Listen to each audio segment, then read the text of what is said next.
I just stepped up in the building, they like, who that? I be 747 fly, I thought you knew that.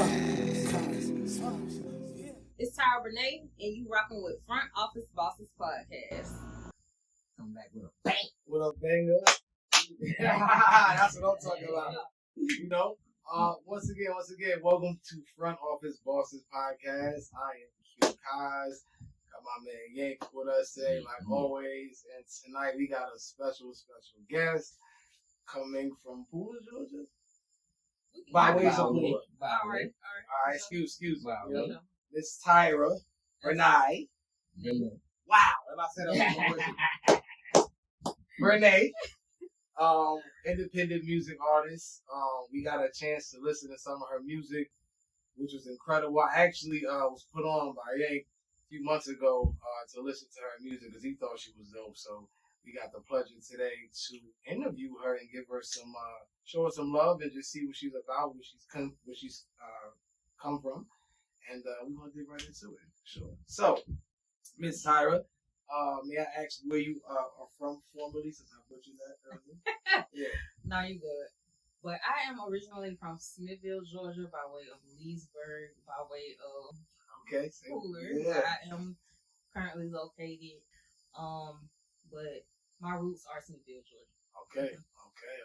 What brought you down this way? My husband works for the port in Savannah. Okay. Awesome. So let's get right into it. So as we said earlier, you are an independent music artist and you do R&B, strictly R&B, or do you? I do R&B and soul. I do R&B and soul music, but I do deal undoubtedly with the rap. Oh really? Absolutely. Okay. You gotta let me hear some more of that. How long have you been doing music though? So I actually noticed my talent for singing when I was 7 years old.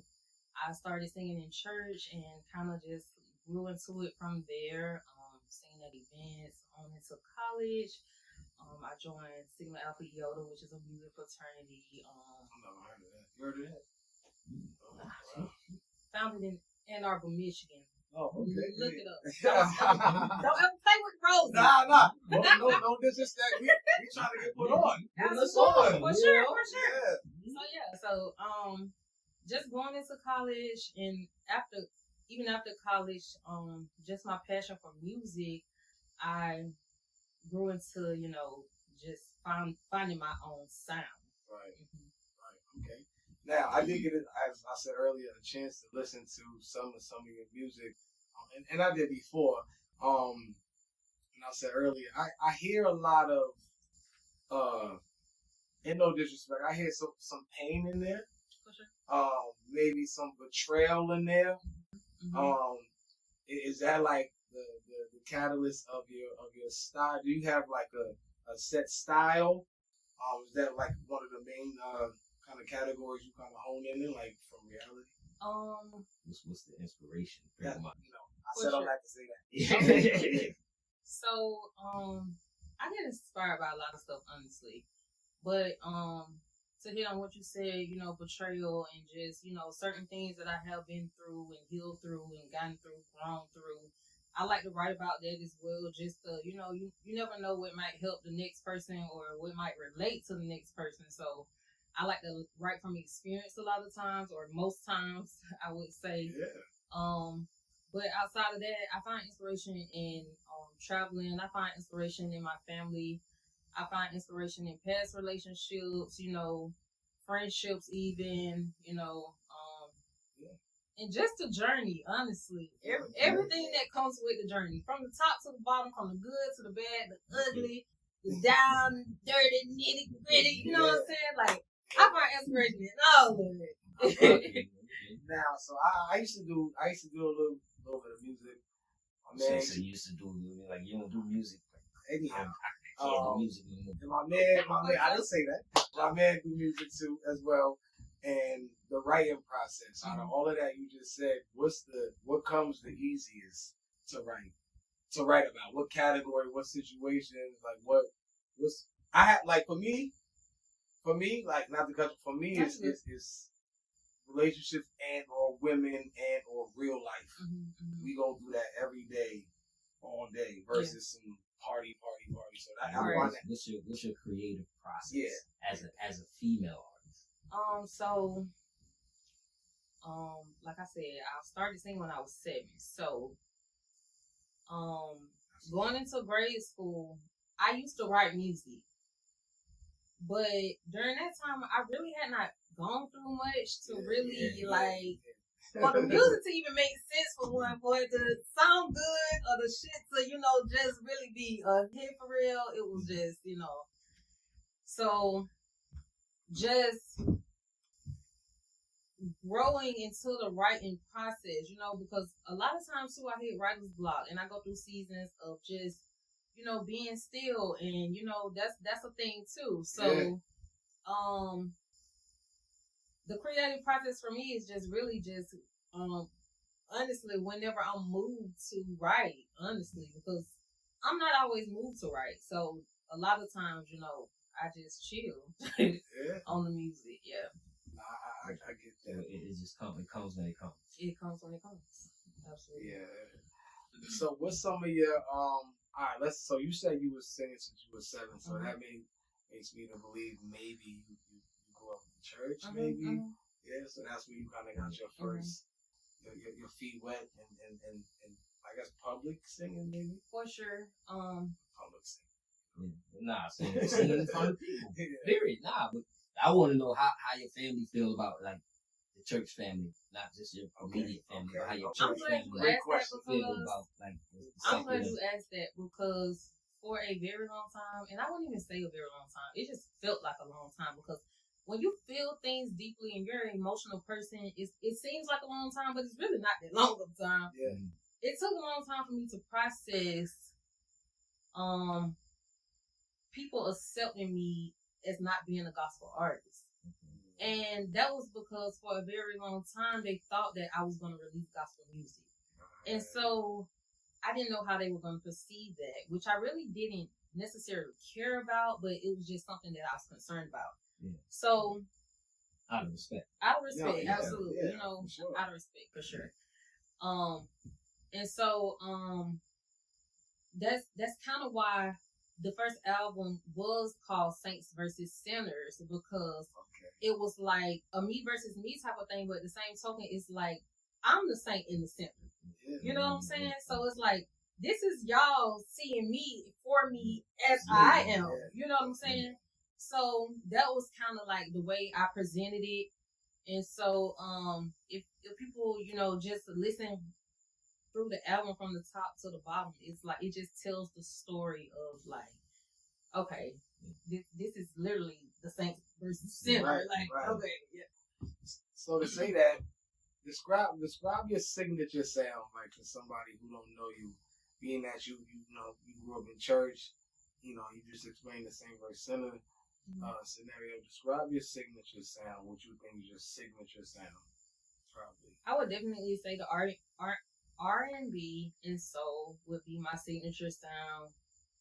Just because I'm always gonna throw that in there regardless. Like even if I'm rapping, the background's gonna have some type of like. You go, yeah. Yeah. I get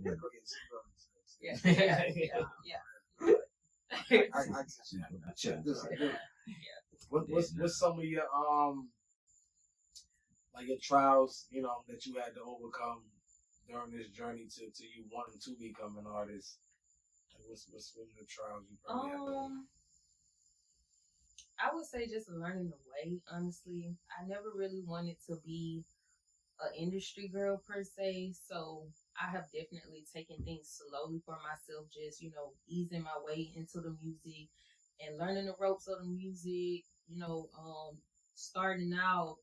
When I first, started taking it serious, I wasted a lot of money just, not having any type of just figuring things out for myself. I never wanted anybody to be able to say I did this for you, or she did this because of me, or you know what I'm saying. So that was really one of the things that I took to heart on myself. Just figuring it out, and it has been so rewarding. Like it's just such a good feeling to just sit back and see what you produce. Like without somebody trying to control what you got going on. Yeah, for sure. Yeah. pressure. What's your studio process? You got something? Nah, go ahead. What's your studio process? Because we artists, so I want to know. What's your studio process like? We know you get inspiration from different places, but how fast maybe can you probably do you come to the studio with your songs ready? For sure. I do not. Time is money, first of all. I don't even play like that. Okay. I come to the studio ready to knock out whatever I'm going to knock out. I'm at the point right now, because I look forward to having big groups of people with me at the studio, but right now I keep small groups of people with me at the studio just because it be so much time wasted when you have extra people in the studio. So you gotta count. But I already have my songs written and ready, to knock out, literally knock out when I go to the studio. That's awesome. So so Saints and Sinners was your first debut album, right? Mm-hmm. Correct. Mm-hmm. Is there a second one? Or one on the way? I am working on a project right now, but I am focusing more so on singles and visuals right now. Awesome. Because although people do know me, I just want people to see more of me and more of the journey. You know what I mean? Yeah, for sure. Do you have any videos up from the first? I actually just released my first music video, Number One Trigger, and I haven't publicly said this, so this will be a part of. This will be a part of me telling transparency of what has been going on behind the scenes of this journey. Lord have mercy. But so Number One Trigger was a song that I released a couple of years ago, and during that time, I just didn't feel like it got the attention that it needed, for one. But that wasn't the main reason, that I took the song down. I actually ran into some issues with, if I'm not mistaken, it was a Spanish artist that obtained the beat of the song, and we ran into some issues when I tried to re-release the song. And so I just kept running into a wall with that. And this was once I had already completed the video. And so, I just wasn't going to let that defeat me from releasing the song still. And so I just, went ahead and took that amongst myself to, do that because I had already paid for my day work. Right. But it definitely needed the exposure as well. But, it was just a fun, it was a fun. Yeah. Get to work on. Yeah. For sure. Yeah, it's like, I was excited to see, the finished project because I just have so much more for the next one. I'm so excited. I was telling her, I'm a slow-mo junkie. I was telling her all the slow-mo shots in there. And it look official, right? You know what I'm saying? But, and telling her that. That's what I'm saying. Yeah. So and I'm really an actor, honestly. So I'm just ready. I'm ready for the world to see me. You know what I mean? Tyler Perry. Hey, there we go. Give it sugar. We love the confidence. That's what we're talking absolutely. About. Are you looking to maybe? I did introduce you as an independent artist. Mm-hmm. Are you looking to maybe sign to somebody, or are you comfortable doing your own, continuing your own journey to see, what you can do yourself? I am comfortable just continuing my own journey, but I am comfortable signing as well. Ultimately, signing is always the goal. You know what I'm saying? Yeah. Whether that's long term, short term, just the terms have to be the terms. You know what I'm saying? Right. But the goal is to feed the family. You know what I'm saying? So independently, that I can sustain that. But if I was signed, then I could make a larger impact. Cool. And ultimately, I want to start a school. So that's Do you? Okay. Yeah. I'm so that's your within are you making music towards the industry, like radio songs directly, or you just putting out singles, or are they directed to be? Oh, this is gonna be a radio friendly song, or a radio directed song. I hear what you're saying, but I really don't have an answer for that. I feel like the music is gonna reach who it's gonna reach and who it's gonna relate to, and I'm gonna move off of that. Gotcha. Yeah. So I'm gonna play devil's advocate for a minute. Mm-hmm. So you say you have no problem with being signed, which we probably is a sure thing, not a sure thing, but some of us wouldn't mind. But do you not think you could maybe continuing like to run your own show? Because you're already doing it now. Mm-hmm. You know what I'm saying? Like it just take the right boom, but I'm just saying, like when I heard you say that, I'm like, damn, she's already doing it now, like literally already doing everything now. Ultimately, it's like I get what you're saying, but when I say that, it's like I want to be able to do music full time, like you know, just yeah. And see, that's why I asked, are you like, because you know you have when you have those radio those executives that look for a person that can make a radio song, a club song, or a ballad. You know what I'm saying? Like, so to get signed, you know, they look for somebody that can be on the radio all the time. You know, so that's why I asked if you do you or can you, or are you working towards making a radio, like a list of like 2 or 3 radio friendly songs that you can hear yourself saying, okay, I can stick with this for a year and I can hear this on the radio. I hear you. I would still stick with the same answer though. Yeah. Yeah.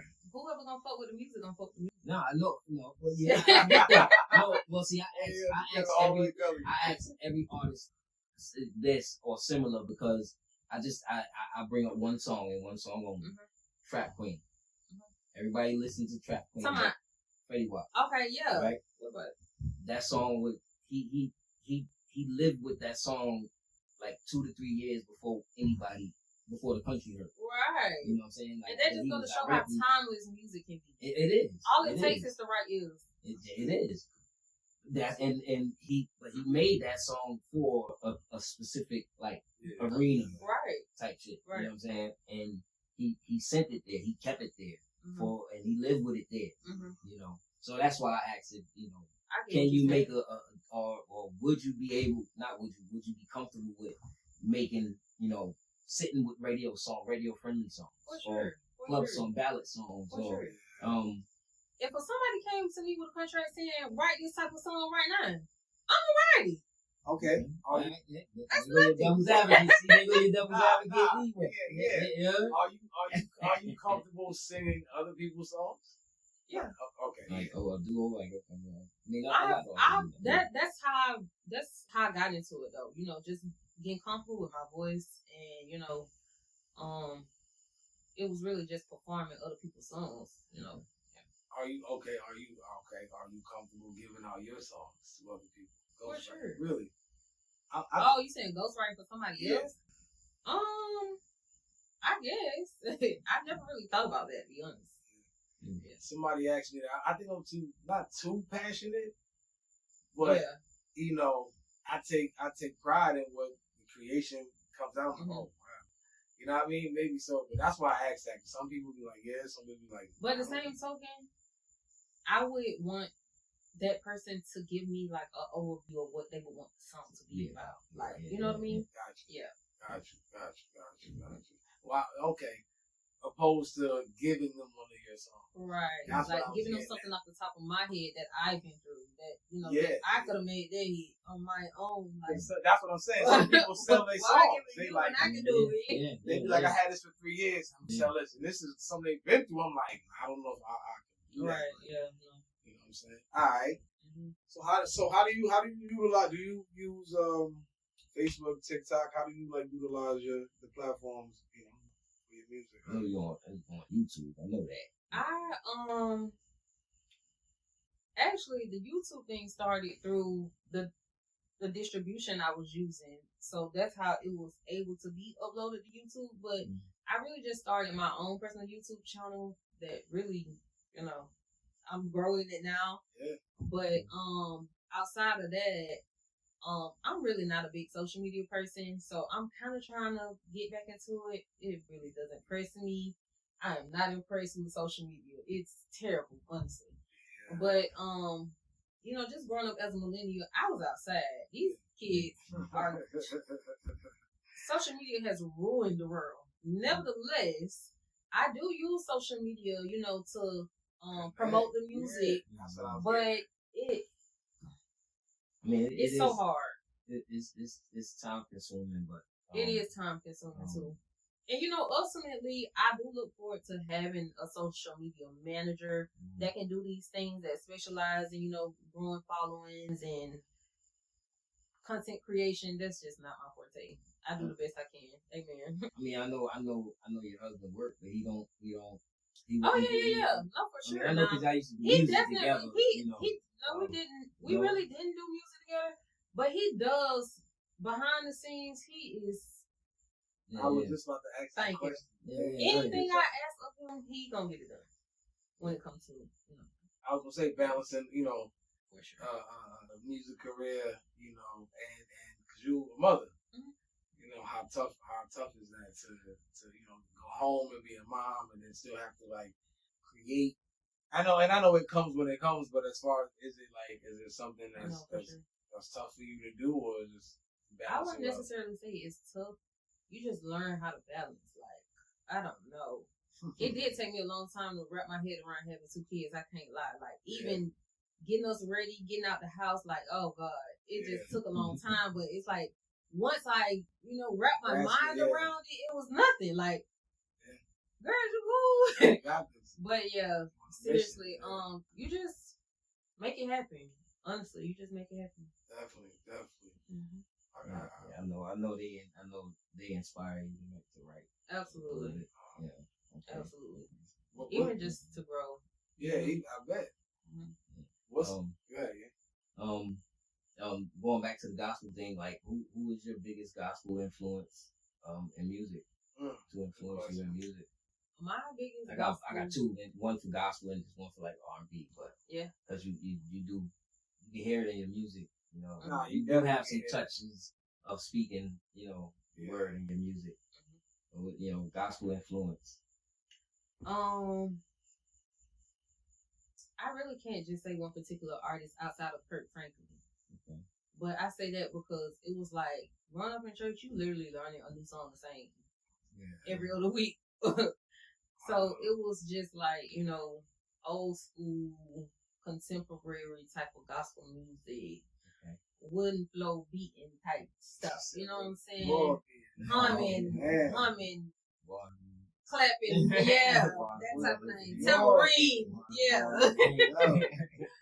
Okay. What's your R&B influence?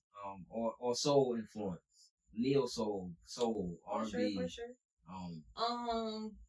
Eclectic. Well, I wouldn't necessarily say those genres, but I'm gonna just go with the artists like that I, you know, were passionate about growing up.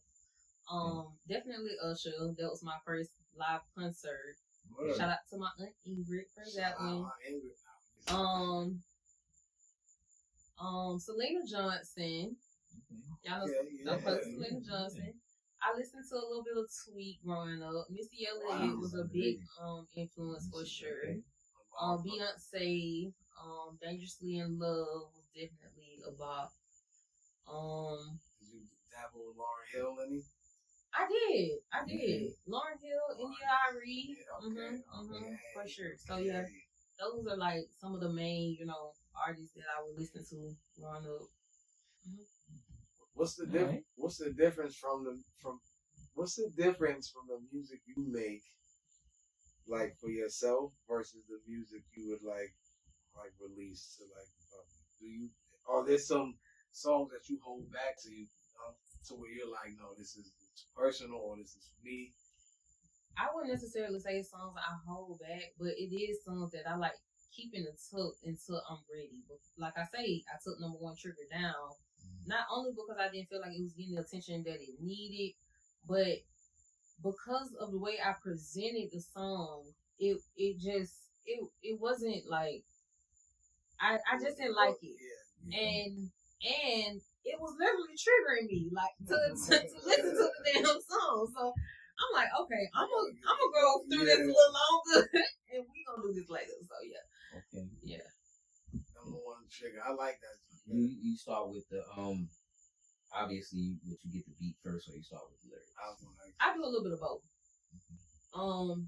Sometimes I'll find a beat and I start writing to it. Sometimes I already have something that I'm trying to put a beat to, you know. So yeah, you walk around with melodies. Yeah, no, literally. I be on my voice pad, on my voice note thing, like anything come to my head, I'm on my voice note. That's what's up. I was gonna ask how your beat selection was. Yeah. The inspiration for that.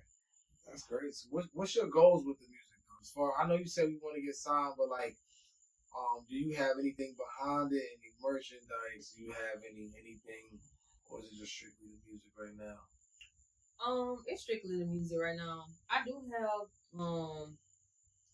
I have merchandise for my fitness business, which is Ferguson Fitness. Oh wow! Right, but that's like fitness gear for people who trying to get, you know, they real life health and check type of thing. So, outside of that, the merchandise for the music will come a little later, but you know, it's always in motion.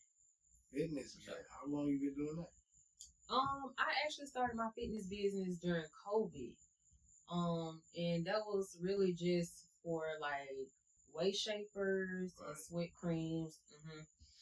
I'm trying to really do a blowout sale right now to get rid of the last of it before we get into more inventory and new stuff like Nike hats, that type of thing. And so, yeah. Yeah. The rebrand is will be real for sure. Are you into like features, collabs, or do you do collabs? I have done collaborations, but right now I'm just strictly doing my own thing. I am open to doing features though and collaborations for sure.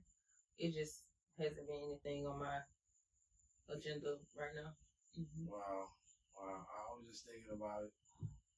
Yeah, how sometimes the collaborations bring out a whole different monster in you. Sometimes, not anybody, but yeah, that's something to definitely probably explore later on. Okay. So you have a stylist? Stylist, like wardrobe stylist? Yeah, because you have a nice wardrobe in the video, like thank you. Hair change, you know, all of that. I look forward to having a stylist, but right now I don't have a stylist. So you do that. That's you. That's all me. You. That's outfits and everything. That's all you. Yep. Wow. And what's crazy is I've reached out to a couple of people for this. That's crazy. And I just never, people never deliver on what you expect them to deliver on. So I just, find joy in doing things myself and peace in doing things myself right now. How small? You say you got a small team. So how small is your team? 3-4 people? Something like that. A handful. Yeah. For sure. That's a lot. Like I said, you doing everything yourself, man. You might as well write your own ticket, grind it out, and then be like, I'm worth this. Oh yeah, for sure. That's always what I'm getting at when I say signing. I don't never think anything other than that. Yeah. The reason why I brought that up is because, like I said, I'm so passionate with the music I write. Mm-hmm. I would hate for somebody to sign, and then and not that this is a shot at you or anybody else, but and not have read through the whole contract. And then be like, I don't even play like that. I already got lawyers, so yeah. See, let me know what this talking about. You know what I mean? Like when you want to release your songs, you want to release your songs, but somebody be like, and I get it. It's advisory that's like, nah, look, during this quarter it'll do better. Right. But I just I heard you say as far as nobody controlling and doing that. That's what made me ask that question. Like, I wonder if she would go independent or sign. But I was just curious. New artists coming up, what their thoughts are about controlling their own destiny versus somebody being like, you can't do this or you should do this, and it's like you don't even understand my background or where I come from, or But yeah, that's that. I wanted to ask that, but yeah. Yeah, you got something. Nah, because I'll get into a whole nother questions about everything on Saints and Sinners. Keep you here forever. Stupid. Yeah. Nice little hour joint to promote promote you and let you tell the world about who you are and For sure. what you're doing. Talk about too as well. For sure. That we missed. Because I could ask you about your songs, like, what was your feeling when you wrote, the Don't Jump song, or the number one trigger, or I know it's a heartfelt song on there, the last song on the album. Rest in peace, Tyrone. So Don't Jump was just inspiration from haters, honestly. Just, things that have been said about me, things that people have came back to me and told me that were said about me, that type of thing. And so that was the inspiration for that song. Pretty much don't bite off more than you can chew type of thing. And Rest in Peace to Tyrone was a dedication song to my dad. Tyrone was my biological father who passed away in a car accident 2 months before I was born. And that's a lot of my inspiration too. You'll hear a lot of me talking about him in the music just because I was his only child, and if it wasn't for him, I wouldn't be here, honestly. And just the desire to have that relationship, always just burns my soul. And the story of how he passed, you'll hear a lot of that in the music as well. That's what's up. See, that's meaning to the music. For sure. For sure. That's all I really had to say. Yeah. Rest in peace. That's all right. Yeah, Rest in peace. Anything else that you would like to speak about that you probably missed? I don't want to. Go check out Number One Trigger on YouTube. Tyra Bernai, Bernai. Yes, sir. Amen. Y'all make sure to check it out. Thank y'all for tuning in to Front Office Bosses podcast. Tyra, thank you again for stopping by. You more than welcome. Never. Matter of fact, let us know when your new album come out, single come out, anything you need help getting out there.